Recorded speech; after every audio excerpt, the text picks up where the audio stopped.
Ayyee akkam nagaa jirtu warri biyya keessaa warri biyya alaa bakka jirtanitti sinan jaaladha sinan kabaja.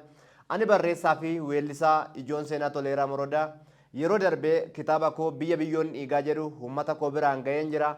Ammas maarree biyya biyyoon dhiigaa tokko jedhe malee itti aansuudhaan yeroo nyaate simbiraa ga'uudhaaf tattaafachaan jira. Kanaaf immoo deeggarsa keessan na barbaachisa waan ta'eef ani sin malee nama biraa hin qabu. Kanaaf na bira dhaabbadhaa na tumsaa kitaaba koo biyya biyyoon dhiigaa bitaa dubbisaa akkasuma Ijoon Seenaa Toleeraa tuubii sabiskiraayib gochuudhaan tiiktookii kiyya Ijoon Seenaa Toleeraa foloo gochuudhaan na hordofaa na bukkee dhaabbadhaa na jabeessaa anammoo wanta sirreeffachuu qabu gorsa keessan na barbaachisa gorsa naaf kennaa sinan jaaladha ulfaadhaa.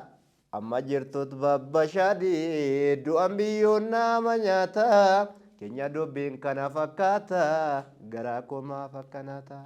Egaa tole tole tole tole egaa tole tole tole tole egaa tole tole tole tole egaa tole tole galatooma.